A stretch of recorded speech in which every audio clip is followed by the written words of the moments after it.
शहरात भक्तिमय वातावरणात लाडक्या बाप्पांचं आगमन। 14 विद्या आणि 64 कलांचा अधिपती, बुद्धीची देवता म्हणून संबोधल्या जाणाऱ्या आपल्या लाडक्या बाप्पाचं मोठ्या थाटामाटात आणि भक्तिमय वातावरणात आगमन झालं। गेल्या 10 दिवसांपासून गणेशोत्सवासाठी सजलेल्या बाजारपेठांमुळे कधी एकदा बाप्पाचे आगमन होते असे वातावरण निर्माण झाले होते। वर्षातून एकदा येणाऱ्या लाडक्या बाप्पासाठी काय करू आणि काय करू नको अशी भाविकांची स्थिती असते। कितीही आरास सजावट केली तरीही अजून काही करता येईल अशी प्रत्येकाची मानसिकता असते। सार्वजनिक मंडळांसह घरोघरी बाप्पाच्या मूर्तीची प्रतिष्ठापना मोठ्या हौसेने सजवलेल्या आरासीत व सजावटीत करण्यात आली। बाप्पाच्या आगमनासाठी बालचमूंचा उत्साह गगनात मावेनासा होता।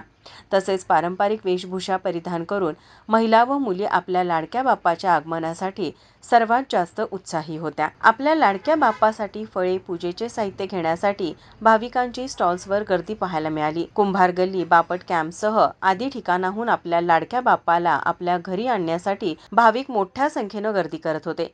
गणपती बाप्पा मोरया, मंगलमूर्ती मोरयाचा गजर आणि ढोल ताशाच्या निनादात फटाक्यांच्या आतिषबाजीत बाप्पांचे आगमन झाले। सर्वजण आपल्या परीने आपल्या लाडक्या बाप्पाला घरी नेण्यासाठी उत्सुक होते। शहरातील भाविक आपल्या लाडक्या बाप्पाला सहकुटुंब हातगाडीवरून घरी घेऊन जात होते, तर कोणी सजवलेल्या रथातून बाप्पाला घरी घेऊन जात होते, तर कोणी टू व्हीलरवरून, तर कोणी रिक्षामधून, तर कोणी डोक्यावरून देखील गणपती बाप्पाला आपल्या घरी घेऊन जात होते।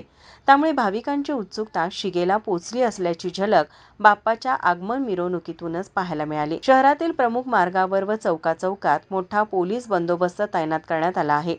तसेच सार्वजनिक मंडळांकडून लाडक्या बाप्पाच्या मिरवणुकीसाठी जय्यत तयारी करण्यात आली आहे।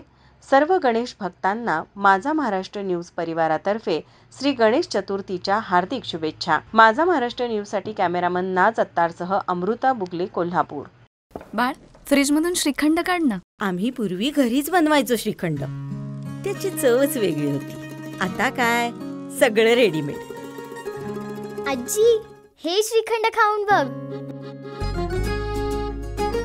आज तुझ्या आईनं घरीच बनवलं की काय?